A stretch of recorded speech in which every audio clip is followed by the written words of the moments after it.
नमस्कार, मी प्राजक्ता धर्माधिकारी. माझा विशेषमध्ये आपल्या सगळ्यांचं स्वागत. पूर्वी धर्माच्या देवाच्या नावावरती महिलांना मासिक पाळीच्या काळामध्ये 4 दिवस कोपऱ्यात बसवलं जायचं.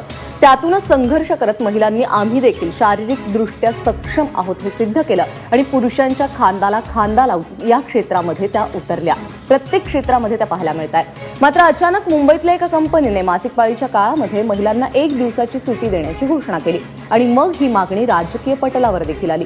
शिवसेनेच्या नगरसेविका शीतल म्हात्रे यांनी या संबंधातला प्रस्ताव जो आहे तो मुंबई महानगरपालिकेत दिलेला आहे आणि याची चर्चा आता सुरू झाली आहे. यानंतर अनेक प्रश्न उपस्थित होत आहेत. काही महिला या घोषणेच्या बाजूने आहेत तर काही विरोधात. प्रत्येक क्षेत्रामध्ये हे शक्य होईल असंही नाही आणि असा लोकप्रिय घोषणा करून नेमकं काय साधायचं आहे हा देखील एक महत्त्वाचा प्रश्न यामुळे उपस्थित होतोय. आणि या सगळ्या संदर्भात चर्चा करण्यासाठी आज आपण माझा विशेषमध्ये पाहुणे बोलवलेले आहेत. सगळ्यात आधी आपल्यासोबत असणार आहेत शिवसेनेच्या नगरसेविका शीतल म्हात्रे. त्याचबरोबर हॉकीपटू आहेत हॅपी मान, ज्या नॅशनल वुमन्स हॉकी प्लेअर राहिलेले आहेत, त्याचबरोबर नॅशनल कोच देखील राहिलेले आहेत. नवाकाळच्या संपादिका जयश्री खाडीलकर आपल्याबरोबर आहेत आणि माजी लष्कर अधिकारी कॅप्टन स्मिता गायकवाड या देखील आपल्याबरोबर असणार आहेत. सगळ्यात आधी मला जायचंय ते शीतलताईंकडे. शीतलताई, हा जो प्रस्ताव तुम्ही मांडलेला आहे, काल हा प्रस्ताव मांडला आणि त्यानंतर आज या सगळ्या संदर्भातल्या दिवसभर चर्चा होऊ लागलेल्या आहेत. मात्र पहिली जी महत्त्वाची गोष्ट आहे ती जी उभी होतीये याच्यामध्ये की अशा पद्धतीचा प्रस्ताव मांडल्यानंतर आता महिला सक्षमीकरण असू देत किंवा स्त्रिया पुरुषांच्या खांद्याला खांदा लावून काम करतायत, त्या ठिकाणी आपण परत 4 पावलं मागे जातोय असं नाही होणार का?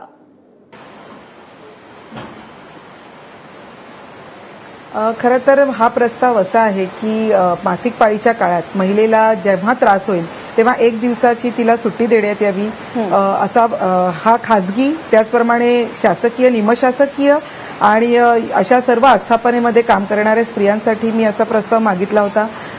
खरं तर तुम्ही म्हणताय त्याप्रमाणे ही लोकप्रिय मागणी आहे, म्हणजे लोकांनाही आवडलेली असं तुम्हीच मान्य केलेलं आहे. तर मला खरं तर एक गोष्ट नक्कीच यामध्ये सांगायची. 1 मिनिट, आवाज जरा घुमतोय. अच्छा. तर मला यामध्ये एक गोष्ट सांगायची की महिला ही नेहमीच पुरुषाच्या खांद्याला खांदा लावून काम करत असते, करत राहणार. पण महिला ही बायोलॉजिकली डिफरंट आहे हे आपण मान्यच करायला पाहिजे. आज जेव्हा मॅटर्निटी लिव्हची गोष्ट होती तेव्हाही त्या महिलेला पहिल्यांदा मॅटर्निटी लिव्हची काय गरज आहे, आधी महिला बाळंत होत नव्हत्या का, मग 3 महिने देण्यात आली, आता ती 6 महिने होते. कुठलंही चेंज करताना हा थोडासा विरोध होणार, काही बाजूने असतील काही विरोधात असतील, ही याची कल्पना आहे. परंतु मुंबईसारख्या मेट्रो सिटीमध्ये जिथे महिला प्रचंड स्ट्रेसमध्ये काम करत असतात, 70 ते 80% महिलांना मासिक पाळीच्या काळामध्ये शारीरिक त्रास होतो, मेंटली स्ट्रेसमध्ये असतात, त्या इमोशनली स्ट्रेसमध्ये असतात, त्याचप्रमाणे त्यांचा हॉर्मोनल इम्बॅलन्स होतो. अशा अनेक गोष्टी असतात की ज्या स्ट्रेसशी रिलेटेड असतात. तर मला असं वाटतं की एखाद दिवशी महिलांनी ही सुट्टी घेतली जर तिला त्रास होत असेल तसं, ज्याप्रमाणे मॅटर्निटी लिव्ह आहे त्याचप्रमाणे एक मेन्स्ट्रुअल लिव्ह, तिला सांगायला लागणार नाही तिच्या बॉसला की मला काय होते, ती फक्त सीएलच्या ऐवजी ML लिहेल, दॅट्स इट. पण मला असं वाटतं की ही एक सुरुवात आहे. आज त्यानिमित्ताने आपण चर्चा करतो आहोत. मासिक पाळी हा जो टॅबू असणारा विषय आहे, या विषयावर आज आपण एवढे चर्चा तरी करत आहोत की याची गरज आहे. महिलेला खरंच मासिक पाळी त्रास होतो हे महिलाही आता सांगू लागलेले आणि पुरुषांना समाजालाही कळू लागले की मासिक पाळी ही फारच सोपी गोष्ट नाही. मात्र याबद्दलच आता प्रश्न आहेत की हा टॅबू राहिलेला नाही, आता आपण खूप पुढे आलेलो आहोत आणि त्याचमुळे या सगळ्या संदर्भात आता काही प्रश्न उपस्थित होत आहेत. मला जयश्रीताईंकडे जायचंय. जयश्रीताई, तुम्हाला वाटतंय अशा रजेची गरज आहे मुळात महिलांना?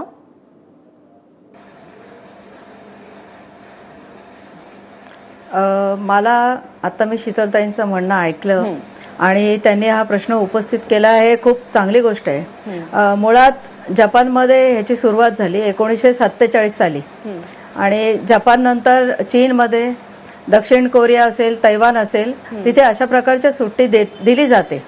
पण मला असं वाटत नाही की आज मुंबईसारख्या ज्या महिला मुंबईत काम करतात किंवा महाराष्ट्रात सुद्धा असेल मुंबई ज्या महिला काम करतात त्यांची ही मागणी आहे असं मला अजिबात वाटत नाही आणि याची गरज आहे असं सुद्धा मला वाटत नाही. कारण आपल्या सगळीकडे एक सिक लिव्ह असते. तर मला वाटतं जेव्हा जर एखाद्या महिलेला खूप जास्त त्रास होत असेल तर ती निश्चितपणे सिक लिव्हचा उपयोग करू शकते. त्याच्यासाठी एक वेगळी रजा हे करायची आणि मग त्याचे जे परिणाम पुढे आपल्याला दिसणार आहेत या गोष्टींचे, मला वाटतं ते परिणाम खूप विचार करून खूप गांभीर्याने हा निर्णय घेतला पाहिजे. हॅपी मान आपल्याबरोबर आहेत. तर तुम्ही स्पोर्ट्स क्षेत्रातून आलेले आहात, तुम्ही भारताला नॅशनल लेवलवरती रिप्रेझेंट देखील केलेलं आहे. तुम्हाला असं वाटतंय की अशा पद्धतीची महिलांना गरज आहे एक दिवसाच्या सुटीची किंवा पगारी रजा त्यांना मिळावी? नाही, मला असं नाही वाटतं की ते एक दिवसची सुट्टीची गरज आहे. कारण डिफरंट महिलांना एक दिवस त्रास होऊ शकते, 2 दिवस त्रास होऊ शकते. आणि स्पोर्ट्समॅन, आर्मी आणि नेव्ही मध्ये महिला आहेत, ते लोकांना सुद्धा त्रास होणार पण नाही, असं पण होऊ शकतात. आणि आजच्या दिवस मध्ये महिला एकदम फार पुढे गेलेली आहेत. तर परत आणखी 100 वर्ष पाठीमागे जाऊन काही होणार नाही. इट इज, मला असं वाटतं ते एक महिलांचा एक इम्पॉर्टंट विषय आहे. आणि ते बायोलॉजिकल अँगल मधून बघितलं तर ते it is growing, it is a part of her, you know. ते सुट्टी मला नाही वाटतं ते की त्याची एक गरज आणि त्याला एक टॅबू करून परत एक विषय काढायचा. शीतलताई, परत तुमच्याकडे येते. जर अशा पद्धतीने विषय मांडण्यात आला तर महिला त्यांचं दुबळे पण अधोरेखित होईल असं नाही वाटत का तुम्हाला? मला कळत नाही की एक सुट्टी घेतल्याने महिला 100 वर्ष मागे कशी जाणार आहे हे मला कळत नाहीये. आज महिलांनी प्रत्येक पातळीवर आपल्याला सिद्ध केलेलं आहे. ती पुरुषाच्या खांद्याला खांदा लावून, आज मी एक नगरसेविका म्हणून महानगरपालिकेमध्ये काम करत आहे, मलाही काम करायला लागते. पण मला असं वाटतं की खरोखर महिलांना, मी बाकीच्या ठिकाणच्या बद्दल नाही बोलणार, पण मुंबईसारख्या मेट्रो सिटीमध्ये खरोखर महिलांना आज स्ट्रेसमुळे प्रचंड त्रास होतोय. त्यांना खरं तर 17 ते 24 वयोगटामध्ये जेव्हा त्यांना ओव्ह्युलेशन नीट होत नसतं तेव्हा त्या मुलींना पोटात क्रॅम्प्स येत असतात, दुखत असतं, मेंटली त्या खूप वीक होतात. आणि त्याच्यानंतर 40 नंतर मेनोपॉझल एज असतं. त्या मेनोपॉझल एज मध्ये जो त्रास होतो तो वेगळाच. आज इथे बसलेली कुठलीही महिला असं सांगणार नाही की नाही मला त्रास झाला नाही. त्रास होत असेल त्या ओव्हरकम येऊ शकतात. काही महिला ना त्रास होतही नाही. आणि मला वाटत नाही की सुट्टी कंपल्सरी असावी, पण मॅन्डेटरी सुट्टी असण्यास काहीच हरकत नाही. एखाद्या महिलेला जर त्रास होत असेल तर तिने ती सुट्टी घेतली तर मला वाटत नाही की त्यामध्ये काही चूक असू शकते. नाही, मात्र शीतलताई असं आहे ना की 18 वर्षाची मुलगी, 18 वर्षाची तरुणी काही नोकरी करत नाही, 22-1 वर्षांची झाल्यानंतर ती नोकरीला लागते आणि त्यावेळी तिला सिक लीव्ह दिलेली असते. आणि आपल्याकडे अजून लोक इतके निर्दयी नाहीयेत की ते तिला त्रास होत असताना तिला ऑफिसमध्ये बोलवतील. आणि याच सगळ्या संदर्भात मला जयश्रीताईंकडे जायचंय. जयश्रीताई, तुम्ही तर संपादिका आहात, तुम्हाला माहितीये, तुम्ही मुंबईत वाढलेले आहात. एवढा स्ट्रेस आहे खरंच की ती अशा पद्धतीची सुट्टी जर दिली तरच महिलांना त्याचा फायदा होऊ शकेल किंवा त्यांना त्याचा सपोर्ट मिळेल ह्या गोष्टीचा, अशी सुट्टी जर त्यांना वेगळ्या पद्धतीने दिली तर? जयश्री, नाही, बेसिकली मला असं म्हणायचं आहे की एकीकडे आपण महिला सक्षमीकरण म्हणतो, एकीकडे आपण म्हणतो की महिला आणि पुरुष खांद्याला खांदा लावून काम करणार. आणि ही जी सुट्टी आहे, मी तुम्हाला मगाशी म्हटलं की या सुट्टी ही सिक लीव्ह मध्ये त्यांना घेताच येते. आज सुद्धा महिलांना जर त्रास झाला तर त्यांची सिक लीव्ह असते, त्या सिक लीव्ह मध्ये त्यांना ही घेता येते. हॉर्मोनल इम्बॅलन्सचा विषय तुम्ही काढलात तर हॉर्मोनल इम्बॅलन्स हा फक्त महिलांच्यात नाही होत, हा पुरुषांच्यात पण होतं. मग त्यांना पण कन्सिडर करायला लागेल.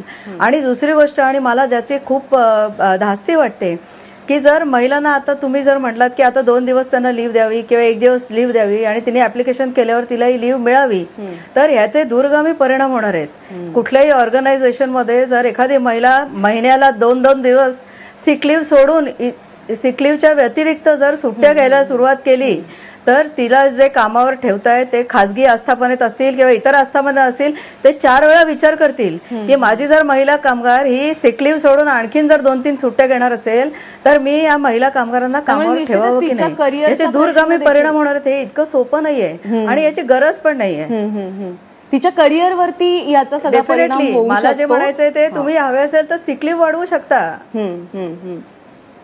बरोबर आहे, खूप मोठा परिणाम होऊ शकतो. आणि आता कुठे महिला बाहेर पडली, आता कुठे ती तिच्या करिअरचा विचार करते. आणि पुन्हा जर अशी अडचण निर्माण झाली की बाबा ह्या महिला आहे म्हणून ही आणखीन 2 दिवस सुट्टीवर जाणार आहे, तर हिला घ्यायलाच नको, तर मला नाही वाटत की ह्या अडचणी निर्माण करायची गरज आहे.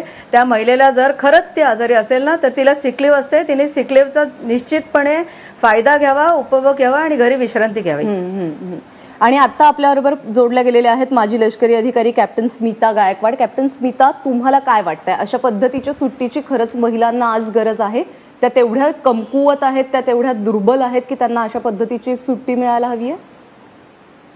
फर्स्टली मला असं वाटतं की सुट्टी हा विषय आपण त्यांच्या महिलांच्या कमकुवतपणाशी किंवा त्यांच्या स्ट्रेंथशी जोडू शकत नाही.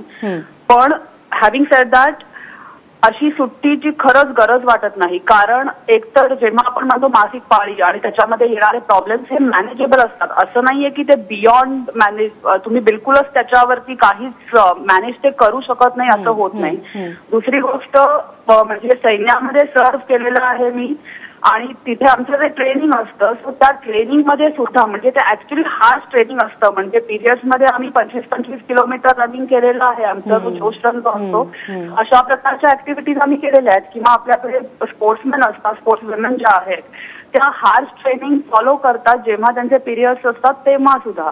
सो ती एक खूप साधारण बाब आहे आणि जर का आपण मनाने ठरवलं तर त्याच्यावरती तुमची बॉडी आरामात त्या गोष्टी मॅनेज करू शकते.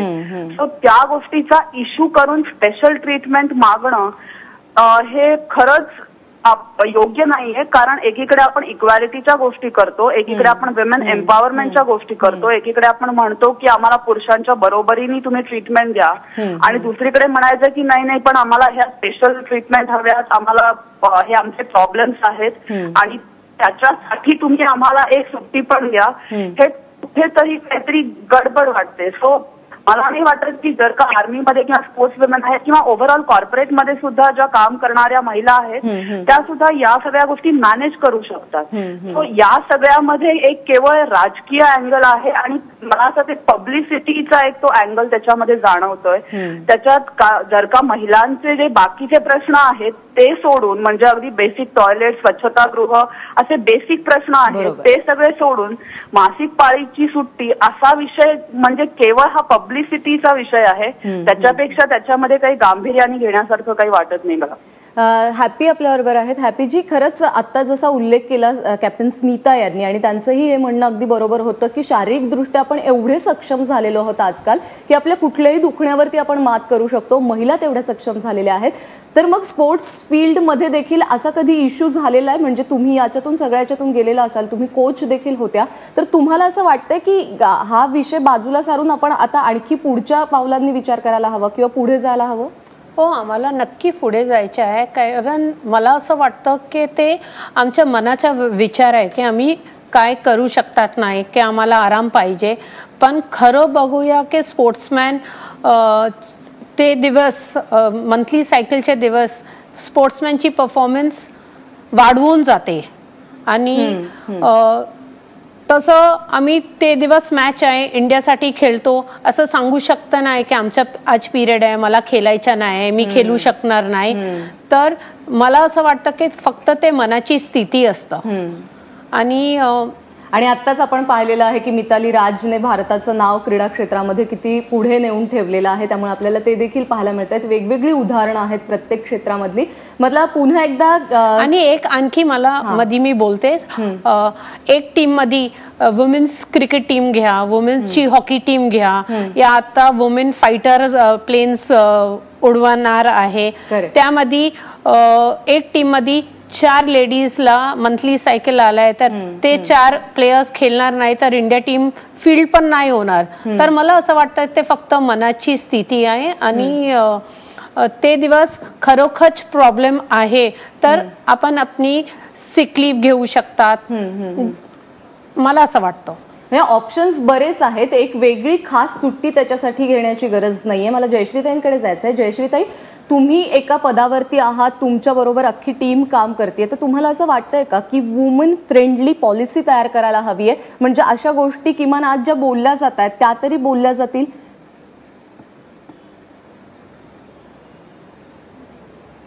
नाही, मला असं पहिल्यांदा एक सांगावं असं वाटतं की हा राजकीय स्टंट आहे किंवा राजकीय लोकप्रियतेसाठी हा विषय उचललाय असं म्हणणं बरोबर नाहीये.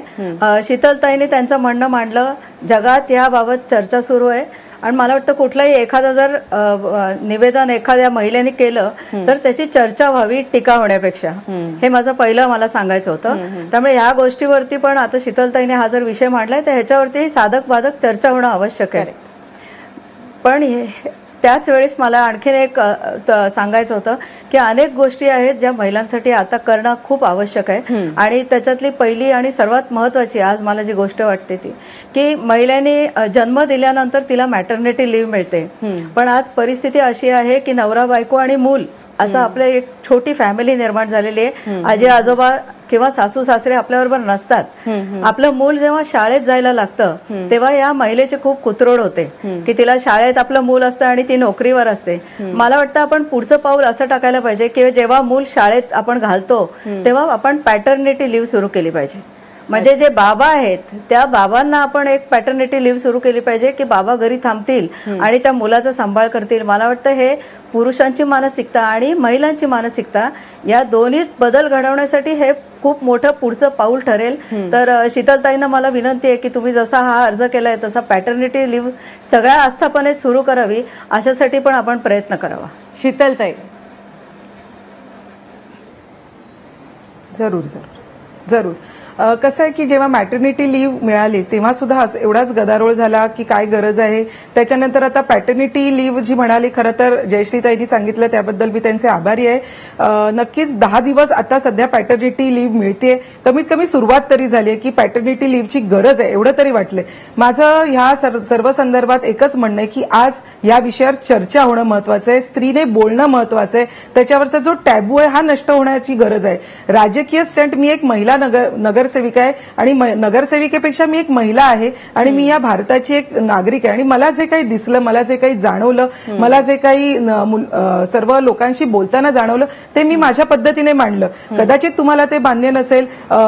ज्याप्रमाणे मला वाटतं ज्या मॅडम आहेत, ज्या खेळाडू आहेत त्या जे काही बोलतात कदाचित त्या त्याच्यासाठी ट्रेंड आहेत किंवा ज्या आर्मीमधल्या आहेत त्याही त्याच्यासाठी ट्रेंड आहेत, पण सर्वसामान्य महिलाही ट्रेंड नसते. ती आज मल्टीटास्किंग आहे. ती घर सांभाळते, मुलांना सांभाळते, धावत धावत ट्रेन पकडते. कदाचित ती एवढी त्यांच्या एवढी सक्षम नसेल, पण मला असं वाटतं आज तुम्ही जर बोललात तर 70 ते 80% महिलांना हा त्रास होतोय आणि हे आपण नाकारू नाही शकत. त्याच्यातनं ओव्हरकम व्हायला नाही, असं आपण नाही म्हणू शकणार शीतलताई, असं म्हणू शकणार नाही आपण की सर्वसामान्य दुर्बलता आहे. नाही, सर्वसामान्य महिला यावरती मात करू शकणार नाही असं आपण म्हणू शकणार नाही, कारण त्या आज सगळ्या अष्टावधानी त्या झालेल्या आहेत. त्या सगळ्या बाबींनी त्या परिपूर्ण होण्याचा प्रयत्न करतात. त्यामुळे आमचा प्रश्न आहे की त्यांना दुर्बल बनवण्यासाठी हा मुद्दा यूज व्हायला त्रास होतो हे तुम्ही नाकारू शकताय का? नाही, हा दुर्बलतेचा प्रश्न नाही. We are biologically different. ह्याच्यात दुर्बल असण्याचा काय प्रश्न नाही, पण त्याच्यासाठीच म्हणून आमचं म्हणणं आहे की ज्या वेगवेगळ्या सुट्ट्या आहेत ना, सुट्ट्याच नाहीत असं नाहीये. I am proud of it. मी जर आई होऊ शकते, I am proud of it. हा माझा दुर्बलता नाहीये. Please don't mix. ही दुर्बलता नाहीये. बरं, आपण त्याला दुर्बलता नको म्हणूयात, आपण त्याला असं म्हणूयात की शारीरिकदृष्ट्या जर एखादी महिला एक मिनिट फक्त शारीरिकदृष्ट्या जर आम्ही सक्षम होण्याचा प्रयत्न करत असू तर अशा पद्धतीचा एकतर गैरवापर याचा होण्याची देखील दाट शक्यता आहे. शीतलताई, प्रत्येक महिला इतके प्रामाणिकपणे अशी सुट्टी घेईल असं सांगू नाही शकणार आपण. कुठलाही कायदा हे दुधारी शस्त्र असतं. कुठलाही कायदा हे दुधारी शस्त्र असतं की त्याचा प्लस पॉइंट्स पण आहेत आणि मायनस पॉइंट्स पण आहेत. जेव्हा आपण एखादा कायदा बनवायचा प्रयत्न करतो तेव्हा त्याच्यातनं गॅप जास्त राहू नये, त्याचा दुरुपयोग केला जाऊ नये, यासाठी आपण नक्कीच जे काही कायदे, ज्या काही अटी आणि शर्ती बनवू त्या नक्कीच आपण व्यवस्थित बनवणं गरजेचं आहे. पण आज माझ्यासाठी ही एक खूप आनंदाची किंवा एक विश्वासाची बाब आहे की ह्याच्यावर चर्चा होते, यावर महिला पुढे येऊन बोलतायत, पुरुष त्याच्यावर विचार करतायत, समाजातून एक चांगला रिस्पॉन्स मिळतो. तर मला वाटतं की ही एक खूप मोठी अचीवमेंट आहे. सुट्टी मिळेल नाही मिळेल, प्रशासन काय म्हणेल, सरकार काय म्हणेल, ही खूप नंतरची गोष्ट आहे. पण आज याच्यासाठी चर्चा होती, ही खूप महत्त्वाची गोष्ट आहे. हॅपी यांना काही मुद्दे मांडायचे, मला कल्पना नव्हती की एवढा त्रास होतोय. हा, हॅपी नक्कीच हॅपीजी. शीतलताई, एक मला फक्त प्रश्न ठेवायचे आहे, कारण लहान मुली त्यांना फर्स्ट टाइम सायकल येते, त्यांना पण शाळेत सुट्टी भेटणार? परीक्षेचा दिवस आहे, ते लोकांना, ते मुलींना शाळेत सुट्टी देणार नाही देणार? We have to accept the fact की ते एक मेन्स्युरेशन सायकल येते, ते डेटवर येते. We have to face the problem. सुट्टी घेऊन घरी बसू शकणार नाही आम्ही. त्यामुळे हे सगळे प्रश्न देखील यामध्ये उपस्थित होतात आणि याच सगळ्या संदर्भातली चर्चा व्हायला हवी आहे आणि त्याचसाठी आपण इथे जमलेलो आहोत. शीतलताई, तुम्ही बोलताय. नक्कीच या सगळ्या संदर्भात की आज तुम्ही बघा, आज जेव्हा मुंबई महानगरपालिकेच्या शाळांमध्ये मुंबई महानगरपालिकेच्या शाळांमध्ये फर्स्ट टाइम आपण vending sanitary napkins vending machine लावली, तेव्हाही असाच विरोध झाला. अच्छा, ती मुलगी तिथपर्यंत जाणार का, मग ती कशी घेणार, मग लोक तिच्याकडे बघून हसतील. पण आज खरंच त्याचा फायदा होतोय. मला वाटतं कुठलीही जेव्हा चेंज यायची वेळ असते तेव्हा अशाच पद्धतीने विरोध होतो, चर्चा होते. पण ही सुद्धा एक सशक्त समाजाची गरज आहे आणि अशी चर्चा होणं, असं पुढे येऊन बोलणं गरजेचं आहे. असं आहे की ती एक सोय आहे, असं ती मला मुलींसाठीची एक सोय आहे. वेंडिंग मशीन लावणं ही एक सोय आहे. आणि हॅपी यांना जे म्हणायचंय की मग त्यांना पण अशा पद्धतीने सुट्टी मिळणार का, मग ती जर मुलगी शाळेमध्ये असेल, ती जर एखादी परीक्षा देत असेल तर मग तिला कन्सिडर केलं जाणार. मॅडम त्याच्यासाठी सुद्धा खूप विरोध होत होता की मॅडम नक्कीच जर एखादा त्रास होत असेल आणि जर अशा पद्धतीने एखाद्या मुलीला त्रास होत असेल आणि जर तिने डॉक्टरकडून तसं सर्टिफिकेट आणलं किंवा तिचे आईबाबा जाऊन भेटले तर मला वाटतं शाळा कन्सिडर करते या गोष्टी. असं नाहीये की कन्सिडर करत नाहीत. ते मी तेच म्हणते की याविषयी बाहेर येऊन बोललं पाहिजे. मग याच्यासाठी म्हणून तुम्ही जो महिलांसाठी मुद्दा उपस्थित केलेला आहे, तुम्ही शाळेतल्या मुलींसाठी देखील असाच मुद्दा उपस्थित करणार? मला वाटतं आपण आज एक ग्रोन अप महिलांबद्दल बोलतोय, सगळ्याच गोष्टी आज एक पहिलं पाऊल टाकलंय. कदाचित ह्याच्या पुढे जाऊन आपण ह्याही गोष्टी बोलू, पण आज एक पहिलं पाऊल आहे. मी लगेच मॅरेथॉन स्पर्धा धावून जिंकू शकणार नाही, पण एक पहिलं पाऊल टाकलंय. नक्कीच चर्चेला सुरुवात झाली आहे असं तुमचं म्हणणं आहे. कॅप्टन स्मिता गायकवाड आपल्याबरोबर आहेत. कॅप्टन, तुम्ही तर फ्रंटवर जाऊन लढलेला आहात आणि आता ही सगळी चर्चा आपण अर्धा तास झाल्या करत आहोत. मात्र त्यानंतर मला एक तुम्हाला असा प्रश्न विचारायचा आहे की जर अशा पद्धतीने जर महिलांना सुट्टी मिळत असेल, त्यांना जर एखादी सुट्टी मिळाली तर मग लगेचच तिच्याबद्दल इतकी इन्सिक्युरिटी का निर्माण व्हावी, का तिच्या करिअरबद्दलचे प्रश्न निर्माण व्हावे, का त्या या गोष्टींकडे आपण मनमोकळेपणाने बघत नाहीये की ठीक आहे मिळतीये तिला एका दिवसाची सुट्टी तर काय हरकत आहे, असं आपण बघायला काय हरकत आहे, मानसिकता बदलायला काय हरकत आहे, असं नाही वाटत तुम्हाला?